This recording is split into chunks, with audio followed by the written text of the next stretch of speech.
Good evening, Rabbi. Good You passed? evening. Baruch Hashem.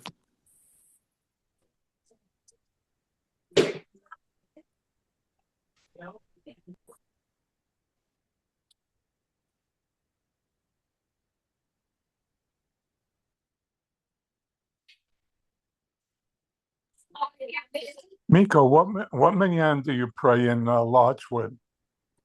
7 o'clock in the morning. 7? I'm learning with my son down in the basement at 7. Yeah. Nice. Beautiful. Yeah. And what Hey, about good. Shabbat? What do you do Shabbat? 7 o'clock.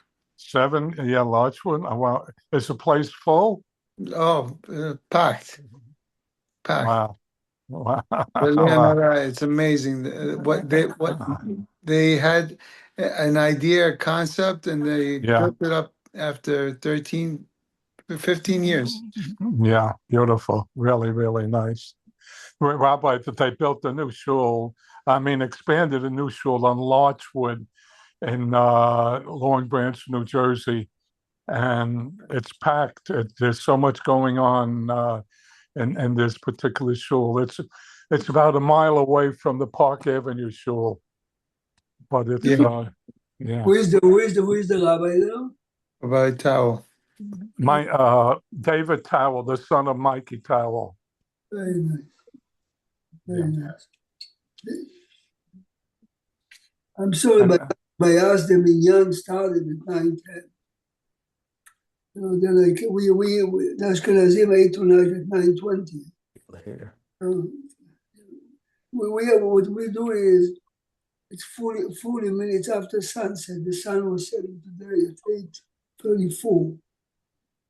In Shabbat, we wait about 50 minutes.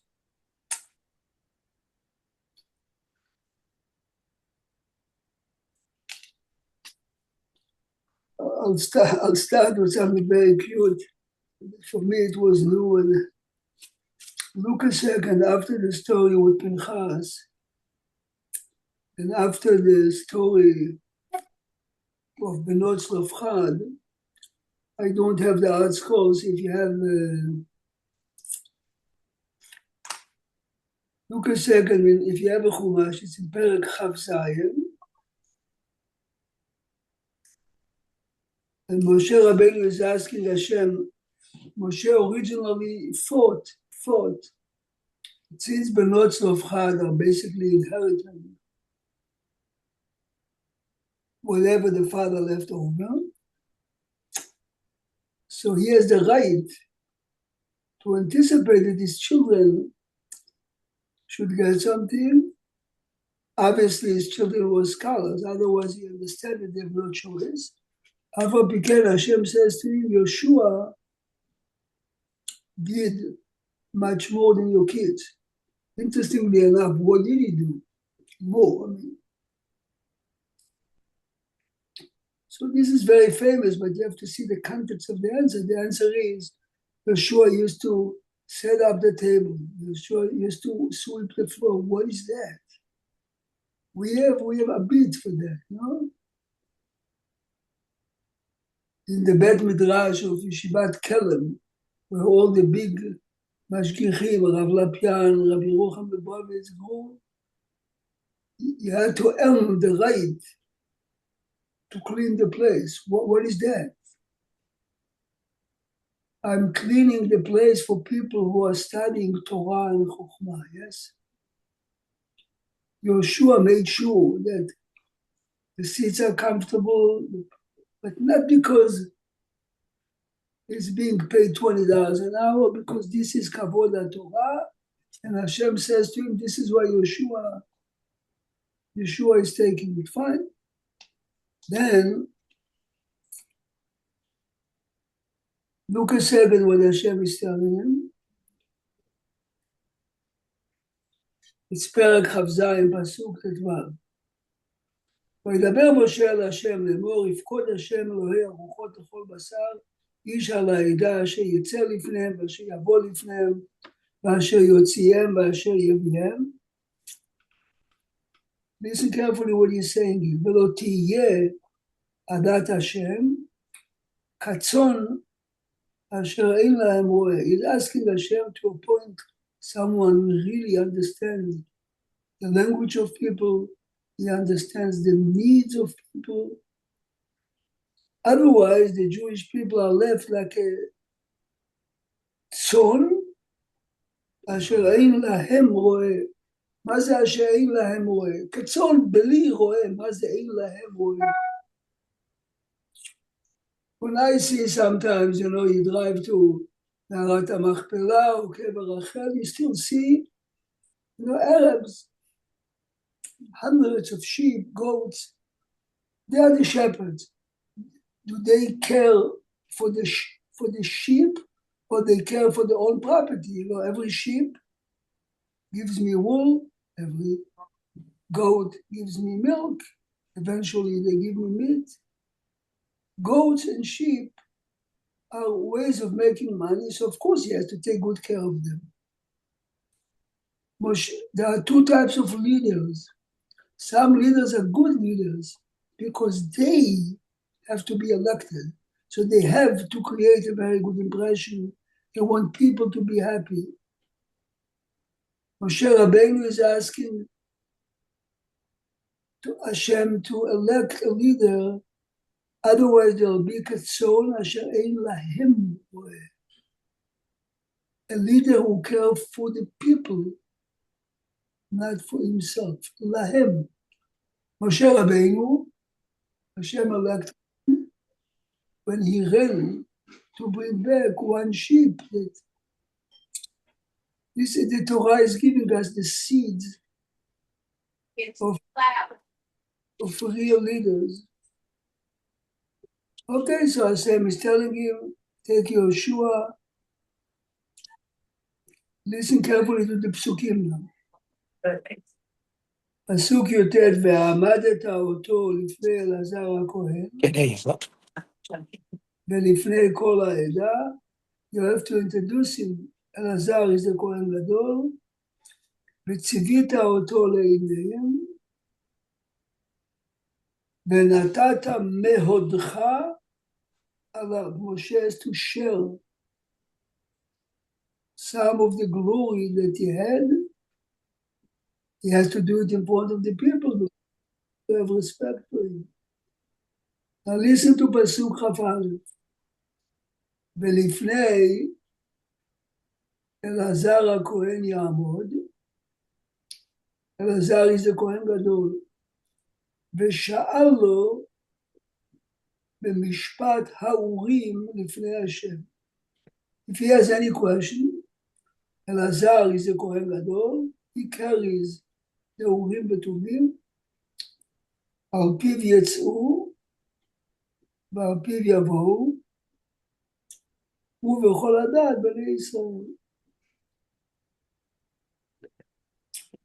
When is the leader obligated to ask the Urim Tumim?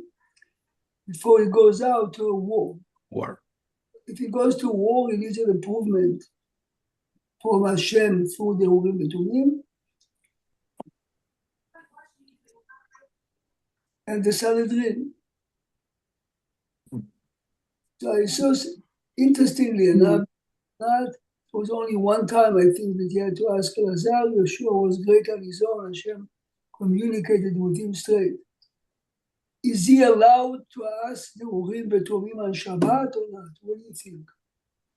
Remember, we read the Ramban. If you remember in the winter when we learned Parashat Truma, so the Ramban gave us a vivid, detailed. The Urim Tumim had the Shemot of Hashem, and the Ramban is using a particular Jewish word. The question was, which tribe should go first? And the answer of the Urim Tumim was Yehuda Ya'aleh. So the Kohen is asking on behalf of the king, and the Otiyot, Yehuda, are lighting up. How did they light up? Did they light up in order? Yud, Hey, Vav, Dalet, Hey. Yud, Ayin, Lamed, Hey, Yehuda Ya'aleh. Oh, no. you see a mishmash of otiyot lining up. The Kohen has to figure it out. Fine. Is he allowed to ask the Urim Betumim on Shabbat? I don't see why not if he's going to war. No, if you go to war, so you're right. So it's the same as asking Hatzala, it's calling Hatzala, yes. Right. But the decision normally to go to war, when Israel has every time you hear about something, how many weeks do you think of planning is it? The attack on Iran was in the shelf over 10 years. And every details were rehearsed again and again. And they got, but you're right, theoretically speaking, if something comes up, of course you do that. Otherwise, yes or no, it's a new type of a question. The reason I'm asking it, Salim, you can really, or my wife talks to the phone, call me Salim. Basically, what the Quran is doing is he's speaking to the Urim Betumim. Then the Otiyot are lighting up. See, this is the difference between a phone. I can explain somewhat, a little bit, how the phone works. I cannot explain how the Urim Betumim works. Well, yeah, but this is the question now. Is it my voice that activates the Otiyot? Of course not. You are asking what you're supposed to ask. You're asking the language you ask. And Hashem is answering you. Interestingly enough, yesterday I saw the Gemara in Masechet Yoma has the following machloket. Are the otiyot of the Urim Betumim lighting up just? And he figures it out. Oh, they are lighting up in order, which means it makes it so the two people in Europe under 150 years ago want to say maybe it has to do with this machloket. It's like, can you play Scrabble on Shabbat? Okay, those who say mutar is because you're not really connecting them. Here, if the otiyot are just lighting up because you're asking and you have to figure it out, it's easier to hear the answer is yes. And if not, it's questionable. But be'emet, the majority of the real great ones are saying he's really a pawn, he's not doing anything. Salim, if you talk to Alexa, tell the fire on, yes, your voice activates something who listens to you and operates on your voice. The Kohen has to do. Yes or no, it depends what the answer is. Rabbi, so when Hannah asked the what is it? Eli, he mixed up the words. This is shakra or kashira. Right. So obviously it's not. But this Bar Torah that you heard was based on this opinion that when lights up is a mixture, and you have to figure it out. He refers to it Bar Torah because she says to him, "Lo Adoni, Isha ruach anochi." He thought the question is why did he suspect her to be drunk?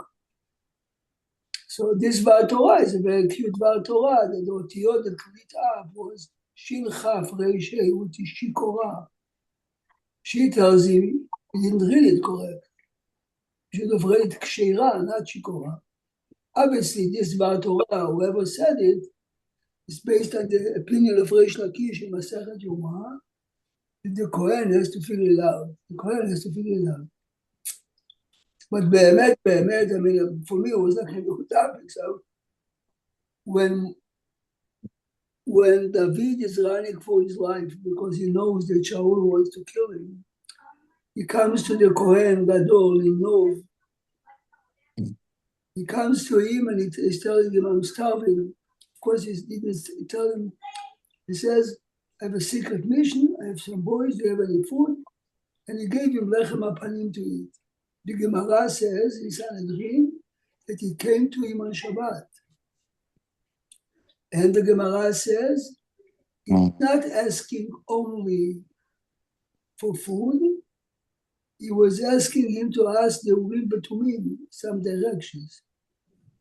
This is why when Shaul was so angry, because there was a witness to what went on, and unfortunately the witness was Doeg.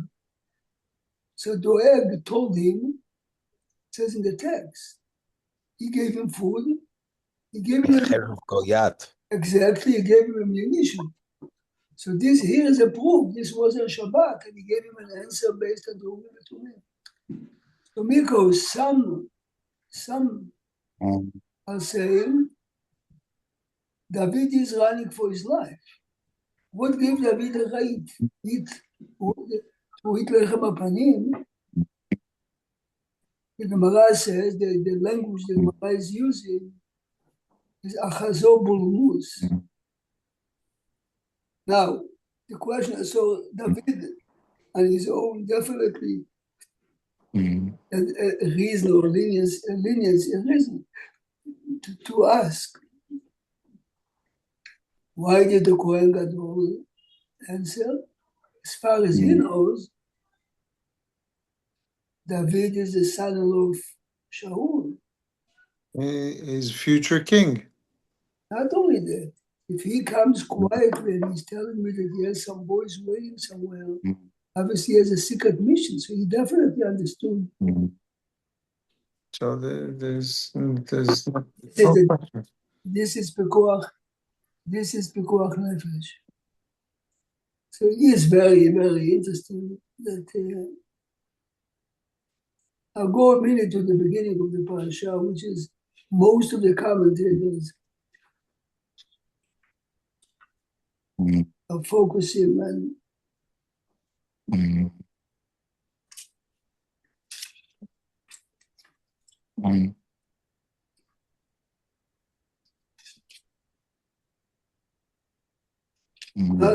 remember that when somebody fell asleep. okay, listen After fast, he'd sleep. after a fast, and you probably eat very well after. So it's two good components. And you מקיים the mitzvah, ודיברת בם שוכבך או קומך. fall asleep, and if you wake up in 2 minutes, there's a בקומך also, that this is already serious, you know.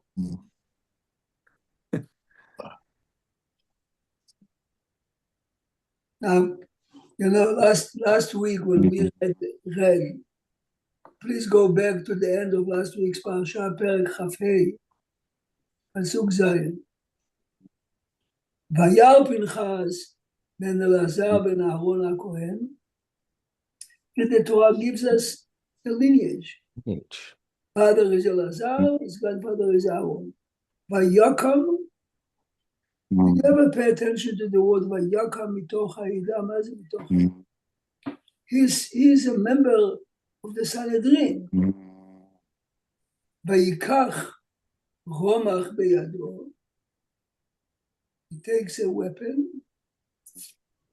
Now, ויבוא אחר איש ישראל למחובה.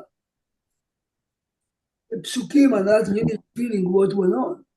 Remember, he's sitting in the Bet Midrash with the Sanhedrin. This fellow that took the woman in Shevet, he's in Shevet Shimon, yes? The guards on Shevet Shimon are going to ask him, what are you doing? You are a Kohen. The Gemara says that he told them, what you are doing with a woman, I think it's good. For them, this is a tremendous endorsement. Yes, so they're letting me.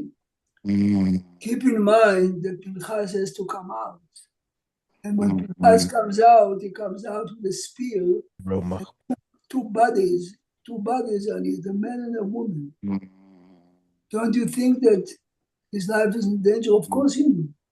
people don't realize that part of his zealousness was not, I'm ready to kill. You're ready to kill and ready to be killed or to be killed by the mob, yes? וידקור שניהם, ישראל ואת האישה, remember he's walking, how come no one attacked him? Because the plague that killed so many started right away, so people were afraid. Look, ותעצר המגפה מעל בני ישראל, ויהיו המתים במגפה 24,000. Are you aware here what went on? Many were killed by the Sanhedrin for worshipping Avodah Zarah. Those who were knocked down by the plague, 24,000. So now you hear the Pesukim like this. Look. פנחס בן אלעזר בן אהרון הכהן השיב את חמתי. He took back. He helped me reduce my anger. ולא כיליתי את בני ישראל בקהילתי. Otherwise, tens of thousands, or maybe many more, would be killed. לכן אמור, הנני נותן לו את בריתי שלום. מה זה לכן אמור? If you realize in Tanakh, rewards are not being given openly like that. Here Moshe Rabbeinu is giving him now a reward. Either he becomes the Kohen Gadol now, or he is promised that his Kehuna Gedolah is going to continue for many years. The Gemara says, Tosafot says that most of the Kohanim Gedolim during the first temple came from Pinchas. This is part of the reward. And the language of the Midrash is, לכן אמור הנני נותן לו את בריתי שלום, I'm giving him a covenant of peace, a reward. בדינו, he deserves to be rewarded. מה זה בדין? Say the commentators, listen good. The Mishnah says, שכר מצווה בהאי על-מלכה. There's no reward in this world. Why? So all the commentators here, pages and pages, each one comes with interesting explanation, but the general rule is you cannot reward someone because tomorrow, in a month, in a year, he might go in another direction. But here by Pinchas, כל המזכה את הרבים, the pasuk says, ותעצר המגפה. Hashem is saying that had Pinchas not done that, many more would have died. So this is really why Hashem says he not only deserved, we can safely give him the reward and tell him about the reward, because כל המזכה את הרבים, אין חטא.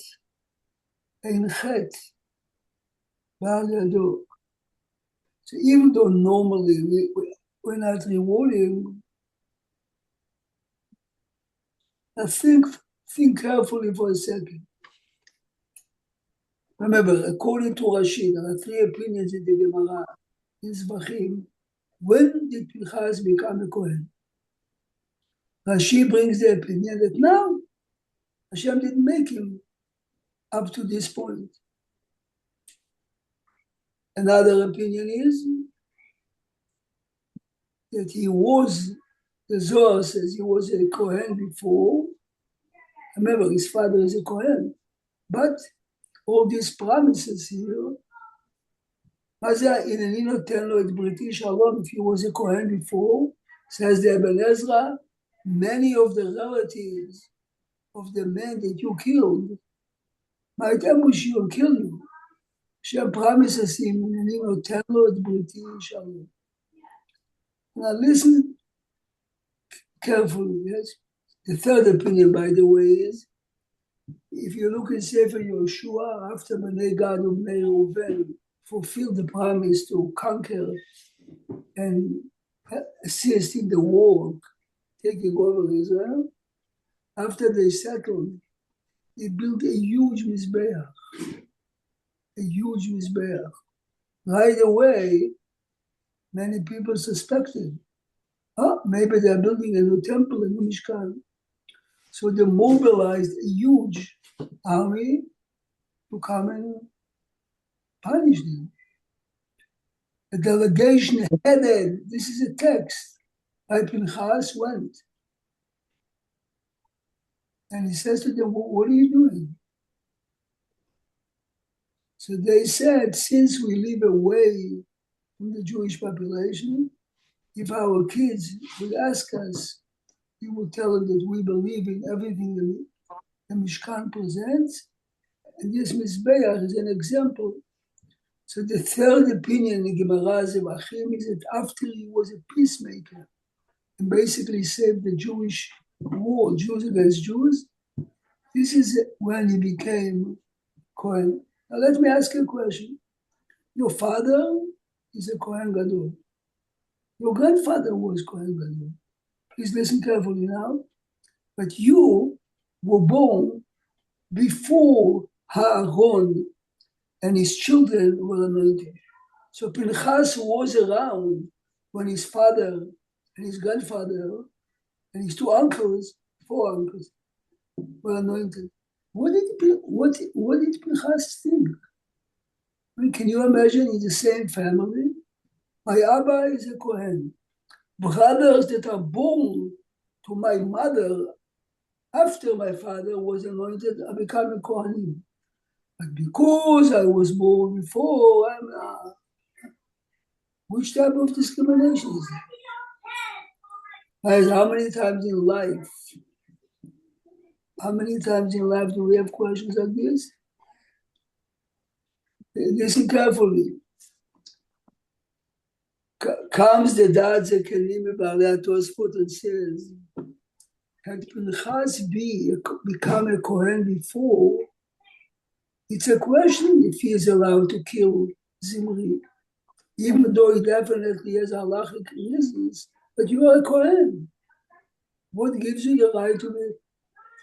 If I'm obligated, let's say, a real Kohen saw a man seriously injured in a car accident, he's obligated to do whatever it takes him, though big chances are that he would die on his hands. This is Pikuach Nefesh. But here, what Pinchas did, he was not obligated. He has the right to do it if he's zealous. Perhaps he wouldn't have done it. I'm a Kohen. Oh, we talked about this, the right or the obligation. Correct. And everyone agrees. Everyone agrees that he's not obligated, and this is why we spoke. Had Zimri separated himself from the woman and killed Pinchas, would be fine, because he's defending himself. So here I'm telling you again, this is one of the hidden lessons of the parasha. You have questions on life. My uncle, my grandfather, if he had brothers, they're also Kohanim, born after. Me not, because you have a great future waiting for you. And your place is going to be engraved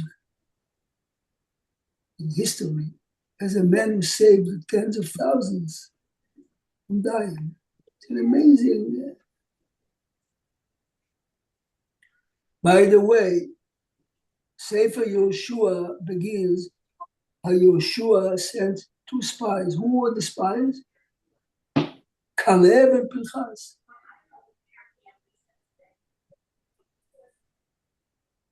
Everyone respects him, but look what his courage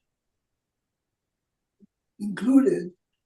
You expose yourself to a potential mob attack. You're exposing yourself to future relatives. I remember we already read, we justify, we understand, but for the time being, people said, who is this guy? What gave him the right to do it? Moshe didn't do it, he's doing it. all of that were included in what Pinchas did, and this is why, לכן אמור, הנני נותן לו את בריתי שלום, תחת אשר קינא לאלוהיו, ויכפר על בני ישראל. Listen to an amazing, okay, this is the Meshech Chochmah always reads the psukim different than we read. מה זה לכן אמור? Tell him, הנני נותן לו את בריתי שלום. We can read a pasuk, לכן, הנני נותן לו את בריתי שלום. מה זה אמור?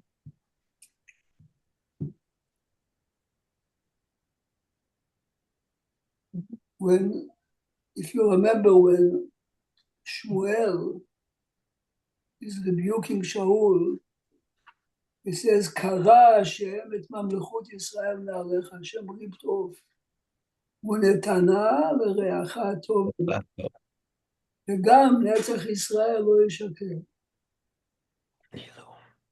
There's a משך חוכמה happened, the Rav Brisk. Shaul really believed, of course he realized he made a very big mistake, but he would do tshuva. Says Shmuel to him, "Unetana lereyacha tov mimeka." The minute it was promised already, benevuah to someone, v'gam netzach Yisrael lo yishakeh. There's no way. The rules are, if a prophet is prophesizing something bad and it doesn't happen, Ninveh and Yonah, they did tshuva. But if a Navi who is muhzak a Navi Emet prophesizes a good nevuah and it doesn't come through, we know that he was an Navi Sheker. This is why I had to tell him, Unetana, says the Meshech Chochmah beautifully. If Hashem promises Pinchas not through Moshe, the nevuah can change. Lachen emor, you, Moshe, tell it to him as a Navi. Then, Vaitar lo lezaro acharav, barit kaunat olam, this way it's going to stay with him, can never change. Because it's a nevuah l'tovah.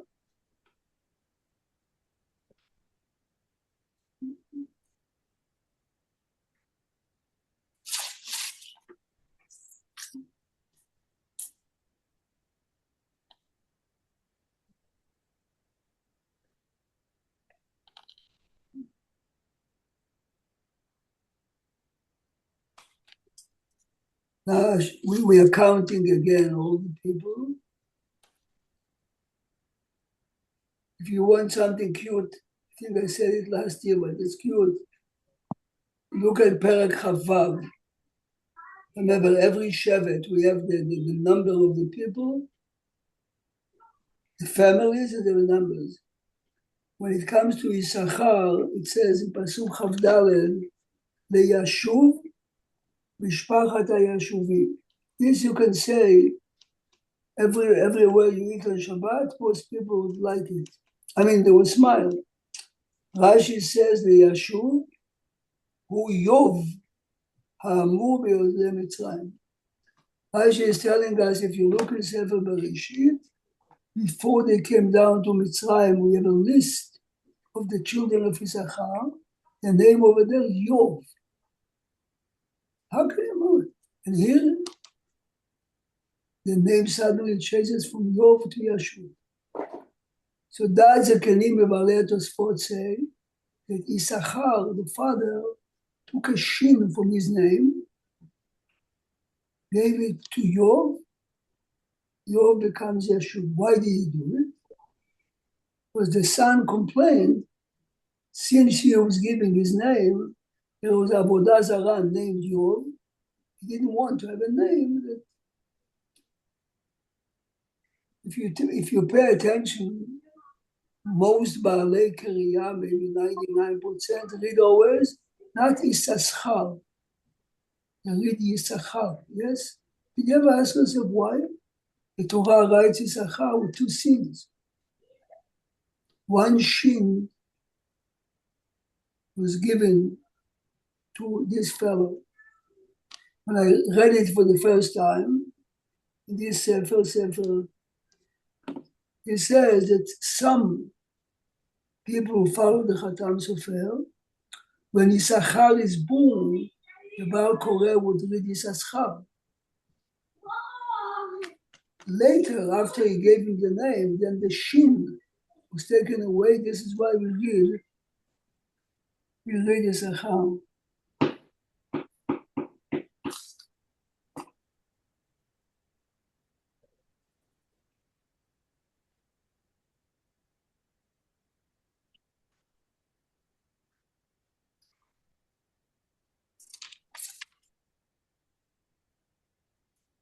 There is a Rashi that everyone has to remember. Are you aware that Rashi is saying in this week's parasha that the ladies did not sin b'chlal b'chet ha'eger, therefore all of them went to Israel. Now look to a fascinating case. The daughters of Sofchad are coming. Let's read what they say. פרק כ"ז, ותעמוד לה לפני משה ולפני אלעזר. Listen to the speech they give. אבינו מת במדבר, והוא לא היה בתוך העדה הנועדים על השם. He was not a member of the Korach gang, כי בחטאו מת, ובנים לא היו לו. And then, ויקרב משה את משפטם בפני השם. Okay, so Rashi of course says that Moshe was not true. But the commentators are saying, you hear the minute they gave him a compliment, והוא לא היה בעדת השם הנועדים על קורח, Moshe didn't want to pick up the case, because this is called in halachic language, שוחד דברים. Shochad Dvarim. Remember, they are coming to the Bet Midrash, where all the judges are sitting. It's ויקרב משה את משפטם לפני השם. ככה הראשונים אומרים. But listen to a very fascinating Rashi. Rashi says,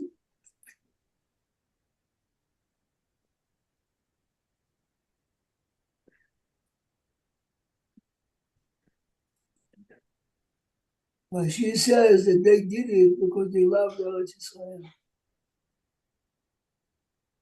And they are descendants of Menashe. And Menashe is the son of Yosef. And Yosef is asking, listen to this.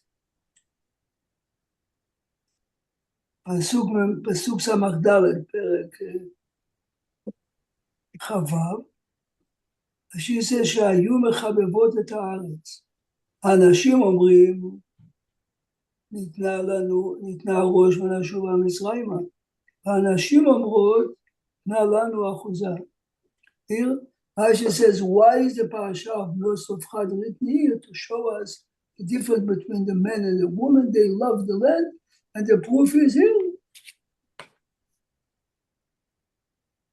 The father of, or maybe you can say the son of the Sfat Emet, that Morim Re'emet, was on a train going in Poland, and his mother was sitting next to him, and he's learning Chumash Rashi. And she's asking her son, what is the proof that they love the land? Maybe it's a piece of very expensive real estate, no? Maybe they simply wanted to, the Shalom מעניין it more, no? So says the Imrei Emet, the father died 40 years ago. There are no children, except daughters. Why didn't they come then to ask what to do with all the property and the money that they left? They're coming only here by the end of the 40 years when the land is being divided.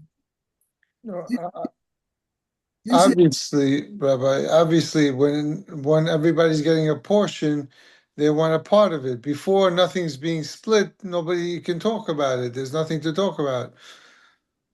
before you talk about the jewelry, cash, rings, and gold, silver coins that they bought from Israel. Yes, this was in the house. He died. What do you do? They didn't come to us.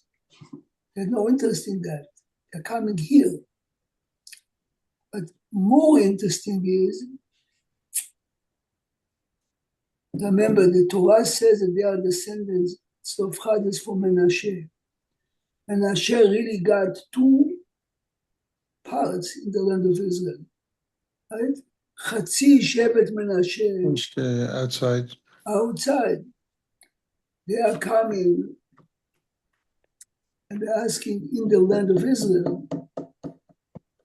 He says, Gamken Raya, because if you get in the Israel, then the piece of land that you got much more. But it's amazing that the two major mistakes people made in the Midbar Chet HaEgel, this, the ladies were not part of it. Anyway, thank you very much for waiting. Have a good night. Thank you. And Good night. Laila Tov. I didn't fall asleep because I'm teaching you, but I'm planning to go to sleep very soon. Have a good night, Rabbi. Have a good night. Shabbat Shalom. Tomorrow morning, yes? Yeah, I know. There's Have a great night. Go be safe. Good night, you. everybody. Laila Good Tov. night. Shabbat Shalom. Shabbat Shalom. Go Shabbat Shalom, everybody. But,